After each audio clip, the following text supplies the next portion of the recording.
So we are holding by V'gam Midos Toivois on chapter 1. Here's what we learned. The Nefesh HaBahamis, we just said two things about her. The first thing is that the Nefesh HaBahamis, the animal soul, is the life of your body. Chayis Haguf. So it's enclosed in your blood and it is your life. That means if I want to drink a cup of coffee and I pour the coffee into the cup and then I stretch out my hand and then I take the coffee and I bring it to me, I'm using a lot of life to do that. It's very alive. You can't do that unless you're alive. Which part of me is doing that? The natural desire to be. That's who's doing it. That's called Nefesh HaBahamis. Nefesh HaBahamis is not bad, it's just a natural soul. It's the nature of being. That's part one of the Nefesh HaBahamis. You don't drink coffee with your godly soul. We'll talk about godly soul later in chapter 2. The second part of the Nefesh HaBahamis, of the animal soul, is that she has 4 foundations. These are your negative character traits. Fire, wind, water, and earth. Fire is your sense of anger and your, like when you go into a rage, that's the anger and arrogance. Not have some of some of them rule more than others. If they can what? Like do the four of these foundations. Do some people have some are stronger than others? Obviously, some are more stronger than others, of course. Yes, absolutely. Personalities. Absolutely, those are personalities, yes. Go do a Myers-Briggs test and you'll see. Then there's the water. What's the water? Water is pleasures. When you're in that space of, I need to enjoy myself, I need to feel entertainment, that's the water. Then there's wind, which is frivolity, scoffing, mocking. Just, it's interesting. Arrogance can be fire and arrogance can be wind. Depends if you have a reason to be arrogant, basically.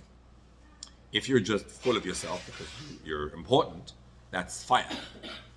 But if you're full of yourself without anything to fill yourself with, you're just bloated air, that's wind. What's ruach again? Ruach is when you're doing things without any depth. There's no substance to it. So, when someone says the what? It's called Leidigayer. The Leidiger, yeah. Leitzanus. What's Leitzanus? He says, kids in a class. One kid says, "Oh, I'm so happy I learned for the test." The other kid looks at him, "Oh, you learned for the test, didn't you?" Now, yeah, I learned for the test. But the way you said it was, there was no substance in what you said. That's the Ruach. And the 4th level is the Offer. The Offer is sadness, depression, being down, can't wake up in the morning. That's the Offer. So those are your 4 elements. And be aware that when you fall into one of those 4 elements, regardless of the subject matter, it's the question of the capsule, the energy which is being communicated. Remember, you have an Nefesh HaBahamis, right? So you are going to struggle with these things. Because not you don't have an Nefesh HaBahamis, you do. You have an animal soul, and therefore you will struggle with all these things. But here comes point 3, which is wild, actually. Is that in case you think the animal soul's bad, he's not bad. He's actually got a lot of good parts to him also. The gam midos toivos. Midos toivos, you would think are godly. My good character traits. Shebeteva kol yisrael b'todosim, they're natural. They are birthright. What are they? There's 3 primary birthright character traits that all Jews have. K'moi, the examples are The Nefesh HaBahamis? absolutely Nefesh HaBahamis. Rachmanos ugemilos chasadim. It says that the 3 identifying character traits of the Jewish people are Rachmanim, Bashanim, and Gemilos Chasadim. All Jews are compassionate.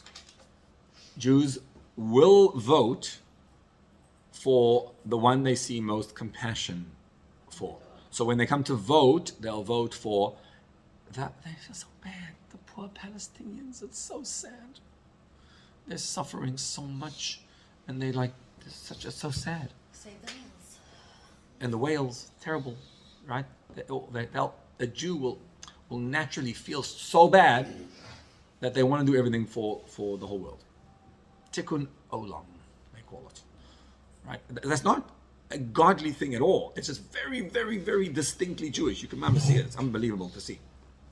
Jews are very compassionate people. That's called liberal. Right? That's number one. Number two, Jews are bashful, embarrassed. You see, when the President of the United States gets up to speak, what does he say? He says God 400 times in his speech, without any embarrassment. How many Jews have you seen talk about God? Lately it's coming up a little bit here and there.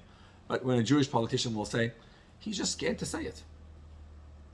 How many Jews will say, the reason why the land of Israel is ours is because of what Rashi says. God gave it to us and took it away from you and gave it to us. Like, no, because you killed us and you murder us and whatever. And he's like, I like murdering you actually. And we Jews just don't get it. We're too embarrassed of ourselves to be Jewish, exactly. It's hard for us. We're bashful people. We're not proud, naturally. And we like to do chesed. We just love being kind. If you see someone who's struggling and suffering and you can't bear their struggle, that's not necessarily godly. It's just you can't bear their struggle. All those midos, what we get trained as, you're going to have midas taivas. You do. But they're not godly. They're very natural. They come from your animal soul. But doesn't everyone have an animal soul? You mean Non-Jewish the difference between people. Jews and non-Jews. Here we go. Ki beYisrael nefesh zu di klipa, hi mi klipas noiga. Because to a Jew, the klipa comes from klipas noiga sheish bo gam kein toiv, which also has good in it. So we're going to study more about this in chapter 6 and chapter 7, but let's preface now, because he started to talk about it. There's klipa. Klipa means a shell. Can you Klipa. just translate what it says here? In a Jew, this soul, the animal soul, comes from the shell. Which shell? The noiga shell, the light shell, which also has good in it. So I'm going to explain it because it's a bit Kabbalistic, but it's very simple. Klipa is a shell. So when you buy an egg, you want to eat the shell? No. When you buy a banana, are you interested in the banana peel? No. But would you buy a banana without a peel or an egg without a shell? No. Why not? Because you want the protection. So you don't want to keep the protection, but you definitely want the protection. You want to eat a banana that's covered by a peel, that you remove the peel, and then you eat the banana. That's what you want to do with a klippa. The world has klippa all over it. And what you're meant to do with a klippa is extract it, remove it, so that you can discover the meat, the actual fruit inside. Everything in the world is klippa. The natural space is klippa. And what you want to do is go beyond the klippa and discover the actual godly being of everything that you see. There are two types of klippa. One is called gimel klippa satmeis. That is the three. Never mind the number 3. No, I'm just prefacing what's going to happen later on. Gimel klippa satmeis. So never mind the number 3, the gimel. Just the fact klippa satmeis. Tame. It's tame, meaning it's bad. These things are bad. Klippas noiga is a shell that is neutral. Now You let's said it's light. light, meaning could be could be not. It has options. So for example, gimel klippas satmeis. Also, If I say to you, what would you think a piece of bacon or pork is? Which one is it? Let's say you take a piece of bacon, you didn't know it was bacon, and you ate it by mistake. And then you went and davened and learned and expended all your energy on Torah mitzvahs because you didn't know. The a piece of bacon, what happens to him? He remains evil. He remains bad, whether you know about it or not. Bacon can never be elevated. However, a piece of lamb or duck or chicken, he has options. If you take him and you shecht him, halachically, and then you salt and do all the things you're supposed to be doing, and then you eat him, and you make a bracha on him, and you eat him, hopefully, for the sake of heaven, and you do all the good things, and then you go and you learn and pray and daven. With that power, now you've elevated the duck, right? The pork you didn't elevate. There are certain things that cannot be elevated, regardless. That's called Gimel Klippas Atameis. Now we will study about extensively in chapter 6 and 7. What he's saying over here is that the Jewish animal soul belongs to the domain of Klippas Noiga, neutral shell. And that's why it's got good character traits also. Sheyesh bo gam kein toiv. So it has a potential for good. Are you bad with your nefesh habahamis? No, not at all. You're just natural. And that's the question. These three that are the Klippas Noiga, or the other four also? No, 1 second. The nefesh habahamis is from Klippas Noiga. Right. Because he comes from Klippas Noiga, that's why he has the potential for good and not good. So you could take a cow and you could not shecht him correctly and then it's treif. Right, Or you could shecht him correctly and not make a bracha and not use him for Hashem Shemayim. Can you use the other four? These are like. Can you use your natural midas for Hashem? Yes, it's called midas tevis. Yes, it's But when even now these midas tevis are very he separated animalistic. it. He said it separated the other four and these three. Right. This is your animal. So can you take the other four, the anger and the... Can you take them and use them for good? Yes, when you do, they're called midas tevis. Exactly. So why does he separate it? Because he's saying they could be bad and they could be good. There are many. Here's the point. There are many midas that are natural to you, and they're not worked on. I'll give you an example of what this means. He'll actually discuss it in chapter 15, where he goes and discusses the difference between the number 100 and 101. Like the extra mile that you go when you do it for Hashem. So there's a story in the Gemara about Rabbi Yossi ben Kisma was in the Gemara in Avodah Zarah. He was very ill, and Rabbi Chanina ben Tradian came to visit him. And when he arrived, Rabbi Yossi ben Kisma tells Rabbi Chanina ben Tradian, he says, "Rabbi, I have heard it said about you that you are teaching Torah publicly, and you know that the Romans are killing everyone who does it." Rabbi Chanina ben Tradian is, of course, one of the Asara Harugi Malchus. He ended up being massacred, murdered, butchered. And Rabbi Yosef Kisma warns him. He says, if you keep teaching Torah, they're going to take you and your Torah, and they're going to wrap you in the Torah, and they're going to burn you up alive. That's what happened. So he says, I get it. What should I do? He says, you understand that the Romans are right now, Rosh Hashanah Misachekes Lei, they're doing well.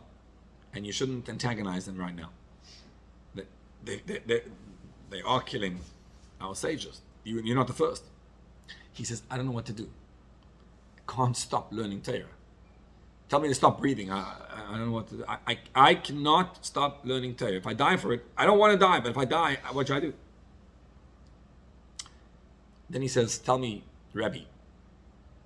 Rabbi Chanina says, Rabbi Yosef ben Kisma, Mo ani l'chayei olam haba. You think I'm going to get olam haba? Am I getting my reward in the world to come? Who said this, Rabbi Chanina or Yossi? Rabbi Chanina says, I'm ready to die.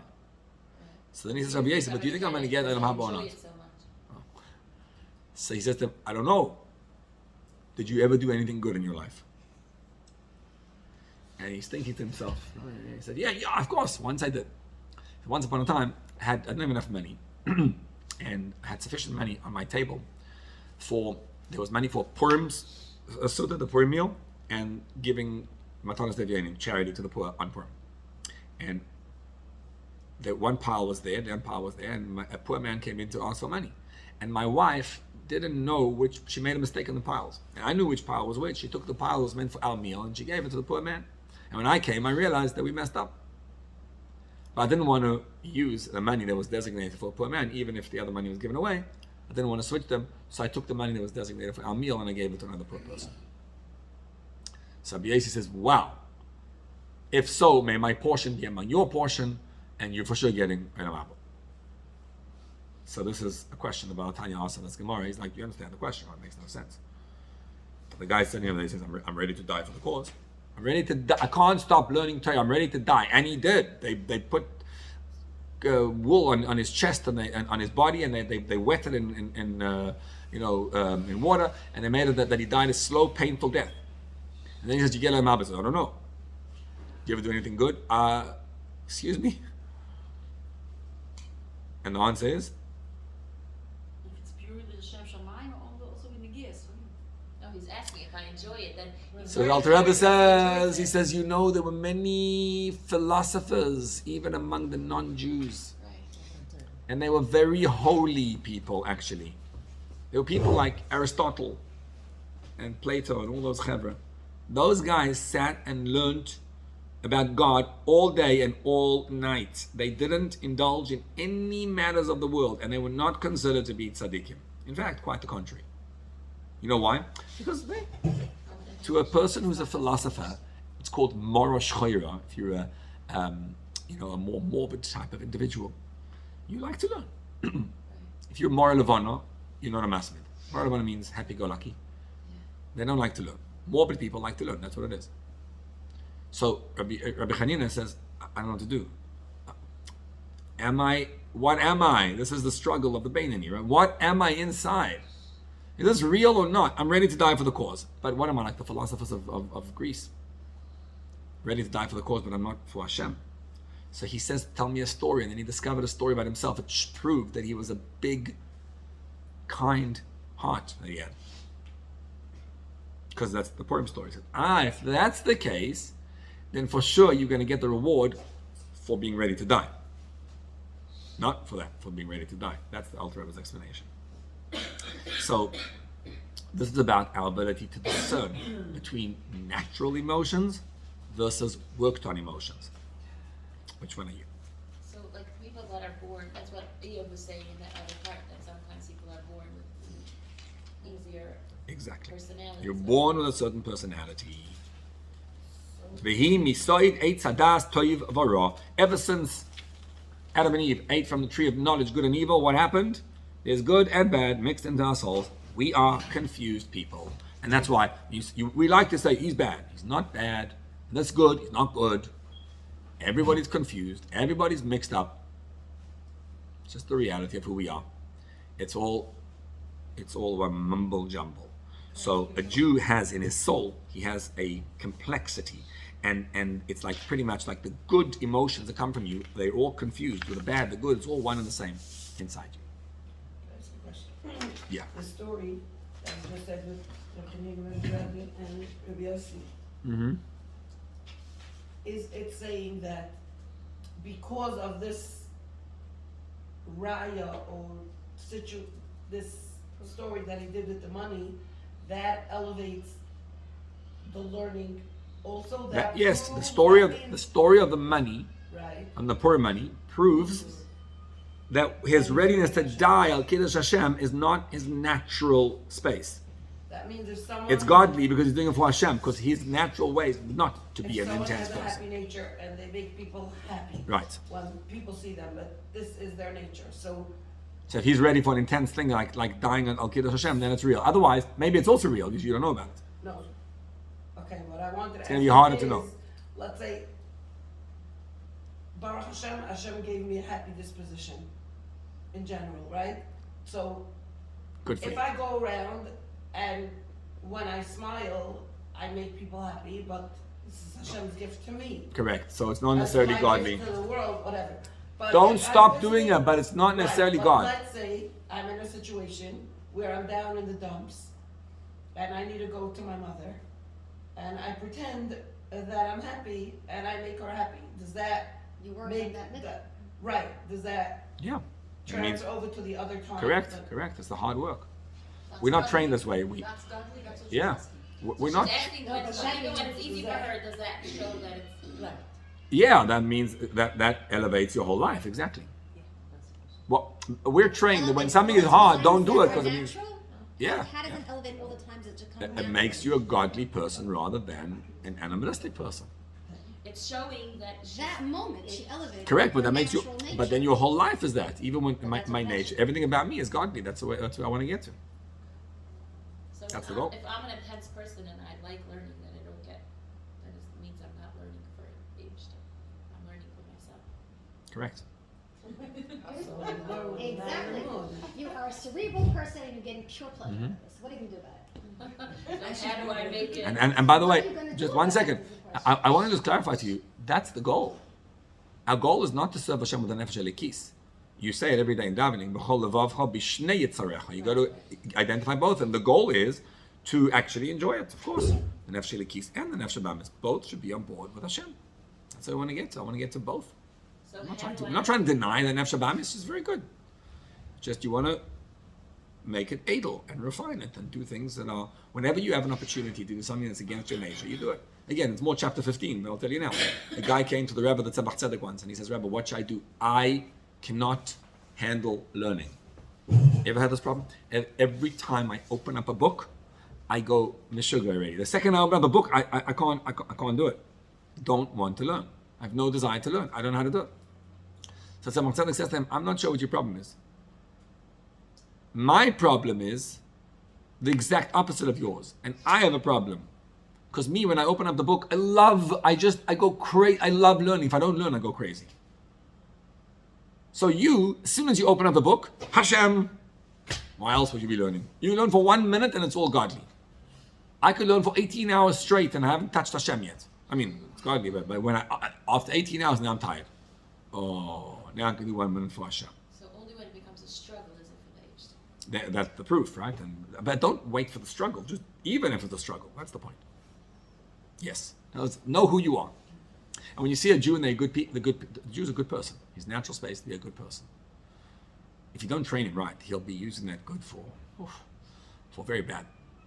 He'll be compassionate over the wrong things. But it's a Jew. It's a Jewish trait. Now let's talk about lahavdil, non-Jews. When it comes to the souls of the nations of the world, they come from all the contaminated klippas. They have no good in them whatsoever. Ouch. The Eitz Chaim is the Reb Chaim Vital, the student of the Arizal. And what he says there is that they have no good in them whatsoever. Now, the obvious question is, We haven't someone like him though. of course, they're telling me they create the image of God, and it's so. I'll tell you what it means. What it means is What do they have? just understand this. The Rebbe Rashab writes about it. He says that when it says in Tanya that the Gimel clips have no good in them whatsoever, it doesn't mean there's no godly spark. There's a godly spark in everything. It means a godly spark is so dark that you're not able to sense the spark. There's a godly spark always in everything. Everything that happens, everything is from Hashem. It's all godly. But the godly spark is very concealed. So by the nations, it's a very hidden spark. They are, to be sure, Chasidei Umeis Olam, which is an exception to the rule, and those are the unique people among the nations who are different, and they are able to do good for the sake of good. But vast majority, when it comes to a non-Jew, don't have any good in them whatsoever. Now you're saying it's very hidden, so they have something. There's a godly spark there, but you don't notice the godly spark is totally concealed. And that's what it means. There's no good in them whatsoever. Now the question is obvious. It's not true. I mean, you know many, many Jews, God forbid, who you wouldn't want to be in a dark alley with, and they are Jewish and have a godly soul. And you know many non-Jews Or super nice? who are just lovely, special, beautiful, wonderful human That's beings. what our struggle tips, so keep reminding us. Right? Now it's very obvious. So it's very, yeah, you see that. You see mamish all the No, time. But I'm saying since over 7, it's become more. Yeah. So here's what it means. It doesn't mean they're bad. It doesn't mean, the Machanaim books like to, Buddhist. you see the face of the goy is always like a wicked face. And the Jew looks so holy. And he always looks like that face is like this shining face. Yeah, it's amazing how they do it. It's just not true. Right? It isn't true. Sometimes it's quite the contrary. Yeah, there's also goy shachayim. Pretty gorgeous people out there. Gorgeous, isn't it? What it means is, B'chol tivu de avdina umois legarmayu avdin. Doesn't mean they don't do good. Just get to understand this. The good they do for their own self-aggrandizement. That's what it means.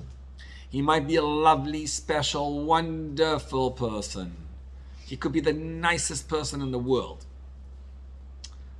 But see, this is a hard point, because if you ask anyone, including a Jew, you'll probably get the same answer. Why do you do tzedakah? Why are you understand, you wake up in the middle of the night at 3 a.m., you go on a Hatzalah call, and you're helping with, why are you such a good person? What's the answer? You'd be there for check, right? Sometimes they'll say, I can't bear to think of people suffering. I can't handle it. When I see someone suffering, I can't do it. They have a bonus for the. Right. So Jews do it for himself, because he can't bear it. That's his natural space. He's saying the non-Jew, when he does it, why does he do it? There's the question always is, what am I gaining from it? For fame, for money, for. It's got to be something I'm gaining Well, from a it. Jew will say, I can't bear to see someone suffer, but a guy won't. You know that There are there's Mother Teresa's out there. Like there correct. Are A people. Mother Teresa type of person is a person who's mamish, literally good, only good. But She did it for herself. you become famous as a result. You become special. So, So you'll say, but so do Jews. Same thing. So that's the question. The question is not, we get that everyone does whatever they do for themselves. Well, a yid does it because I can't bear to see one suffer, and a guy does it because. No, a goy does it for his own self-aggrandizement only. A Jew does it because that's what he is. So, It's natural, but not necessarily godly, right? Get the differences. You could be doing something, I don't want to do this, I'm doing it only because Hashem said to do it. That's Nefesh Elikis. Nefesh Hababnis is, I feel this, good about it. this is what I do. I don't ask, that's what I do. So doing something. It's a natural thing. Just Like because that. Hashem said, and I'm not dafka because I want to. If it's because Hashem said, that's Nefesh Elikis. So everything has to be a fight. Well, a Jew doesn't fight with good midas, he just does it. It's a natural To make space. it, It's a natural to make midah. it, If you didn't work on it, if it's not, elevate it, if it it's has not to be a fight. correct, if it's not ois ge'edelt, can't bear to see someone it's suffer, natural. it's lost. Natural is nafshativ, it's the natural soul. Natural is just. It's nice, it's natural, but it's not worked on. So, but a goy is not, a goy there's not much to work on. His natural being, his being is, he's doing it for self-aggrandizement. Always in the back of his mind, self-aggrandizement. A Jew doesn't think about nothing, he just does it. That's what I do. A goy will always be thinking in the back of his mind, what am I getting out of this? Even if it's the oil? There are few and far between Chassidim and Chassidim who do it for real, yes, but he's not talking about them here. There are exceptions to the rule, yes. So that's what he says. Ukidisa b'Gemara al pasuk. The Gemara says it's a pasuk in Gemara. It quotes it. There's a pasuk in Mishlei. The chesed le'umim chatas. So the Gemara in Baba Basra explains what does it mean that the kindness of the nations is a sin. Shekol tzedakah v'chesed not a sin, lacking is the word. Shekol tzedakah v'chesed umas oilamoisim. The Gemara says all the kindness and charity that they do einan ela lisyaher chulu. The United States of America is probably the most charitable country in the world, and every single drop of charity that they do is for MAGA, to make America great. Right? It's all about somehow the understanding is you'll make America great in the process. It's all about you. What's the last And- name of the pilot? Liz Yaher for self-aggrandizement, for haughtiness. Chulu. So is always your own benefit and what you're going to get out of it. That's always the case. And this is the way it is by us. So now the story goes, right, that when Baal Tanya was in prison, he sat in prison for 53 days, corresponding to the 53 chapters of Tanya. And those guys knew how to learn Tanya, so they learned the book and they read it, and they discovered that they had 22 questions of his life and everything. And one of them was 22 questions. the Russian ministers. The Tsar and his ministers had 22 They read the questions. chapters that he wrote. They read the Tanya, they do all the questions were about the Alter Rebbe's work. And one of the questions that they asked, question number 22, was on the Tanya itself. They said, we learned in chapter 1 that it says a goyim can't do any good. So you're telling me that we are not able to do any good. They learned it and they asked the question themselves. If you look in the protocols, the Alter Rebbe, the story is answered 21 questions, very eloquently and at length. 22, he smiled, did not answer. And they accepted that. It was almost like, you really want me to prove this to you? Like, seriously, why? Why would you want me to prove it to you? I'm going to just say that we realize by Jews, we never put down anybody. Right? I know that in some circles we like to, whenever we see someone who's not like us, we like to say, oh, dokum de goy. Right? We like to call everyone who's not like us a goy. And it's we enjoy that because, of course, I'm in the perfect state always, and everyone who's below me is a goy, and everyone above me is verfromd. But we don't put down anyone. We ask the person, what's the best thing you want? And then we elevate ourselves.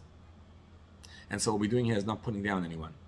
You ask anyone, when you do it, what are you doing? I'm doing it because I feel good.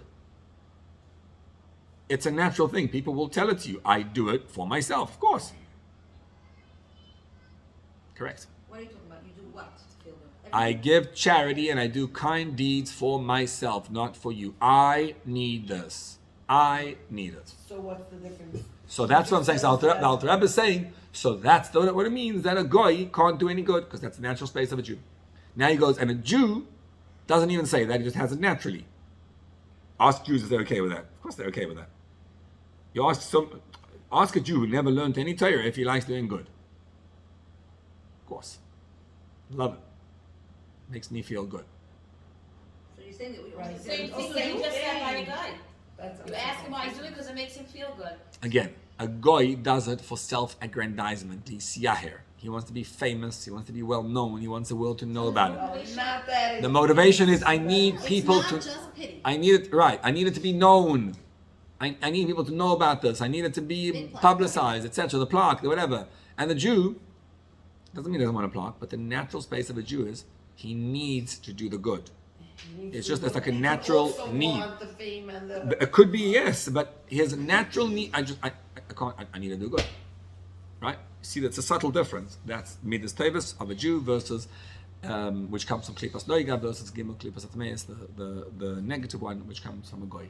Could do a lot of good things. So But it's really, all for self. motivation from a guy is always going to be selfish. Correct. But again, I'm pointing out that But they could do that good. we're not putting them down. Ask them.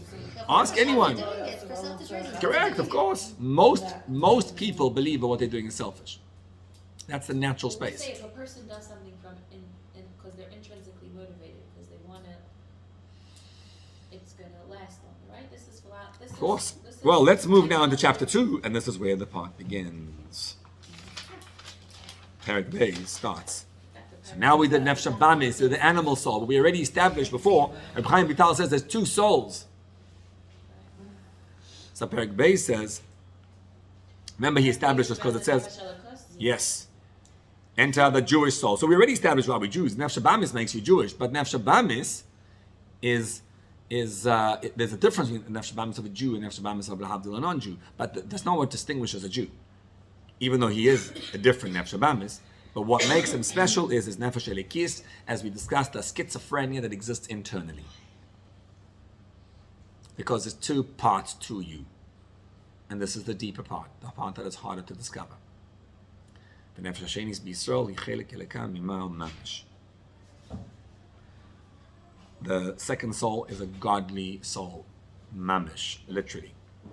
Now what does that mean? So, the Balatanya explained to his chassid, Rabbi Moshe Vilenker. He says, we once discussed Rabbi Moshe Vilenker, right? He prepared for Yechidus to go into a private audience with Alter Rebbe, remember? For 3 years. And then it took him 7 years to work on what he was taught. So the Balatanya told his chassid, Rav Moshe Vilenka, he said to him, listen, in Shari Tshuva Rabbeinu Yonah and other Sifrei Musar, it says that there's a part of the Jew, the neshama. What is a neshama? Makeres es riboino, yidas es riboino. She recognizes and knows her maker. And I didn't write that in Tanya, he says. I added that she's a chelek eleka mimal. And then what I meant to say was that the true being of a Jew. What is the true being of a Jew? He's a chelek eleka mimal. If you look at the words, right? The words are in Yiddish. He says, "Ver hot atzukoch." Who is excited in dem inyan as is klar veranen that Hashem is absolute und chutz von dem is kein Sach nicht veranen. When as das is that you get that Hashem is real and nothing besides Him. Who gets that? A neshama. Your soul gets that. Why? Weil sie is chelek eleka mimal, because she's a part of God. Hot sie atzukoch in the minyan. Therefore, she has an excitement in this. Mamin zu sein derinnen, to believe, to be in this space. That's what she is. It's very, very powerful. So here's what it is. You need translation, please. What? In English. I said it in English. No, he did. Where are you reading from? His No, words. You have Yeah, he it? quotes it. We don't know. You have it also. Just scroll a few pages down to pay Aleph. I'm just reading an explanation. But here's the point, right? The godly soul is it's a divine being inside you. It's a part of Hashem. This is the critical part to understand. You know, we have my brother has he's in the Upper East Side. He runs a Chabad house there, and so I have a yeshiva in Monsey. So the Bachrim there go down to him on Friday afternoon, and on Hanukkah they go down to do some Jewish outreach, because in Monsey there's not too many people there. What? Sorry. Yitzayim, that's the word, correct. So on Hanukkah they went down every night, and they were standing outside on the street giving out menorahs and latkes, donuts, that kind of thing. So he gets an email, and the email is written by a Jew who, my brother got an email and doesn't know him. And the email, he says to him, Rabbi, I want you to know what happened tonight. I walked on the street outside your place. Doesn't know him, but he knows, I walked outside your place, and two young men, little guys, must have been 15 years old, approached me. And they said, excuse me, sir, are you Jewish? You ever heard that question? And would you like to have a menorah? Now, there's three types of responses that you get from Jews. One is, yes, sure, nice. The other one is, ta'uf li me'apalim, like some angry response of get out of here. And then there's the apathetic answer. Guy walks past and ignores you. Nothing. Says, I walked past and I was walking with a good friend of mine who was a Muslim. And the Muslim, he says, they asked him, are you Jewish? And walked on. He screams back at them, he's Jewish. He's Jewish. Get him. Why are you not proud of your culture? He says, I don't care. I just walked on. And I walked into a store. And I went inside there, he says, and I bought what I bought. When I was walking out, I didn't want to walk back past them, so I went around. So that I shouldn't meet these young men again. He says, then I came home. And when I came home, the whole time I'm feeling so guilty. Like, why couldn't I just take the menorah? And I felt so guilty. She says that when I came home, I didn't know what to do. So I took out, I went, found my two favorite charities in Israel. It's a totally secular Jew. And I donated some money to each of those charities. So I just wanted you to know that. Tell the young men that they accomplished something. So my brother sent it out in the parents group, and told all the boys there. Now, what happened there? What happens is that the Jew, he's got a problem. He's got a big problem. He is a piece of Hashem. So he doesn't know what to do about that. He is a chelek eleka mimal mamish. So when you hand the menorah to a Jew, he can light it up.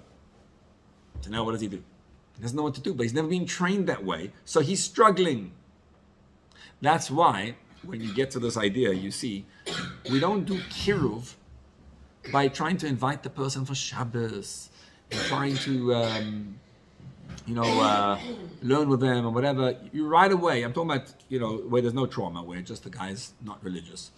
You right away walk into the space and you say, hey, Yid, would you like to put on tefillin, light Shabbat candles, whatever. Right away, throw them into the mitzvah. Why? Because you're going to create this chemical reaction. Because there's an nefesh elikis, and the nefesh elikis is God. She's not Yedas es Ribono, Makeres es Ribono only. It's a lot more than just knowing God. She is a piece of God. And that's why there's this intense, powerful reaction. So those words are of the most powerful words in Tanya. The second soul, it's literally a part of God. And nefesh elikis is what we call a neshama. Yeah. The neshama is nefesh elikis. Yes, correct. So the pasuk says, "Ki chelek Hashem amoy," right? And ma chelek eleka mimal is in Eiv. The Alter Rebbe adds the word mamish to the pasuk. It's literally that way, which means you're not serving Hashem, you're not doing something for Hashem. You and Hashem, one being. But it says, I'll prove to you the source of this. When Adam was created, Vayipach be'apov nishmas chaim. Hashem blew life into Adam. Now we know the first Jew is Avraham Avinu. But that means the first Jew who was able to pass on the Judaism to his children. Adam had a Jewish soul, just didn't have a way to pass it on. When Adam was created, it says Hashem blew life into him. Ve'ato nofachto bi. You blow it into me. So you say every morning when you wake up, you blew it into me. The Zohar explains, man, the nofach, when you blow, mitoiche nofach. When you blow, how do you blow? You don't go like that. You go deep into yourself and then you blow out. Pirush mitoiche yusei mipnim yusei, from way inside you. And that means toichius, upnimius, achayes shabbat, on the very inside of the life of a person, he emits bin fichose bechoach, when he blows hard. When Hashem created the world, it says, Basarama Moris Nibra Oilam. The whole world's created with the sayings of Hashem. See when I'm speaking? I'm speaking, right? So, if there's a wall between me and you, can you hear me on the other side of the wall? If I talk loud enough, you could. Could I be talking facing? Can you think someone, if they open up the window behind, can they hear me behind you? You open the window. Yeah, sure they can hear me. How about if I blow? And there's a wall in the middle? No. Well, the guy behind you can't hear. Why? Doesn't make a noise. The whole world's created by the speech of Hashem. So you can be behind the wall and not feel God. There's one being that his life is being blown into him. When you blow from your very essence. Hashem blows life into you. And that's what it means. Yaakov Chevel Nachalos. It's like a rope binding you to Hashem. It's the breath. There's a breath of life that's blowing in. It's like an oxygen tube. The neshama is not created by Hashem. It is Hashem. It's his very essence of his being is being blown into you. Now, you relate to your kids differently, you relate to Jews differently. The homework is for the week, is to start looking at Jews every time you see a Jew and become a pneumistic person. Stop looking at the externality and start getting excited over the pneumius. Just look at the person and say it's unbelievable. It makes no difference what they say. What they are is a chelek elek hamimal mamish. And when you live in that space and you start seeing that, your whole approach to every Jew changes. Because you realize that Jews are part of God. And you look for clues to prove it. You'll find clues all over. Every time you look around, you'll see. Jews are wacky. Not because of the midas tevas that they have, because there's a godly being inside them. And all the time you'll see it comes out. And what our work is to find the godly spark. So I'll end with this thought. You know, I think that if you see your child, God forbid, doing something they shouldn't do, they stop keeping Shabbos. It's very, very hard for a parent to accept they're not keeping Shabbos.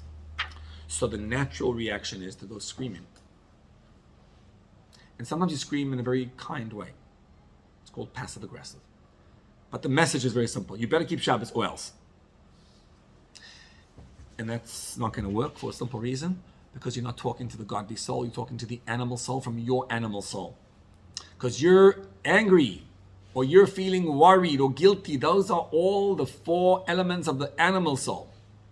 And what you want to do for this to succeed is talk from your godly soul to a godly soul. What would that look like? And it would look something like, ask yourself a simple question. Why do we keep Shabbos again? Why am I keeping Shabbos? And you'll discover that Distractions, like we said in the beginning. I'm keeping, that's when you make the bracha, we said last time, right? When you start feeling, oh my gosh, Hashem himself telling me to keep Shabbos. And get yourself into that zone of Shabbos is awesome. And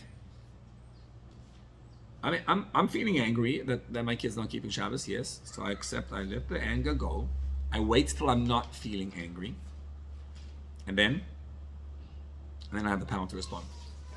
And then I have the ability to respond I have from... to feel that Shabbos is awesome in order to be able to get that over. Exactly. You have to do some work to ignite your nefesh elokis, and your kid will see, and your kid will feel that you're not reacting from a natural space. You're reacting from a deep inner internal space. But how do And I then the feel words when come across. Shabbos is hard for me? So I actually learned this once years ago. My son actually reminded me the other day of the story. But my kids were 5 and 7 at the time, and we were walking outside here on the street, and we were crossing this, the King's Highway to cross. That's a main street, and the little street over here. And I make a rule to the kids that I never patch, but there's 2 reasons why Tati will patch. Not patch, I like patch in case anyone thinks that we're doing things that are illegal. But, if you cross the street by yourself, if you do something dangerous, or chutzpah, those 2 things. If you do something dangerous or? Chutzpah. So anyway, kid walks across the street, runs without my hand, runs by himself, 7-year-old, and he gets it. So as we cross the street, I told him, you went across the street yourself. Look, there was a car there, and it was dangerous, and chas v'shalom, what can happen? So I have to patch. And I told him in a very calm way. I was upset at the beginning when he ran out, just dashed out without me. Yes, I waited, the 10-10 rule, waited, calmed down, and then I told him. And then I gave him a patch. It wasn't hard, just a patch. And what do you think he said? Didn't do it. Okay.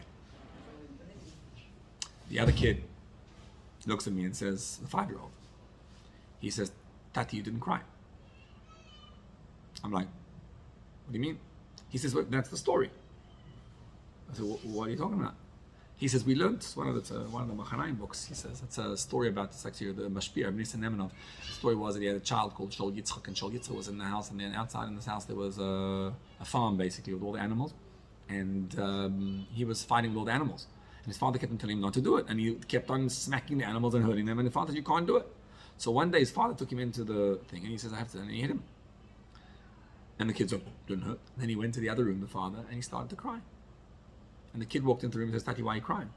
He says, I'm crying because I hurt you. And it hurts me that I hurt you. And he says, Shol Yitzchak never again hurt the animals. Not because of the patch he got, because the father was crying. So my 5-year-old tells me, he says, if you don't cry, it's not going to work, right? Can't do it. So you have to cry. It was powerful. It was so powerful. And then I realized that's the difference between natural midas and ois ge'edelte midas. The question is, when you're doing it, is it from nefesh elokis? Is it real or not? If it's real and it's coming from a godly soul and you cry about it, your child will hear that. And one godly soul ignites a godly soul. It's hard to ignite godly souls, but that's the work.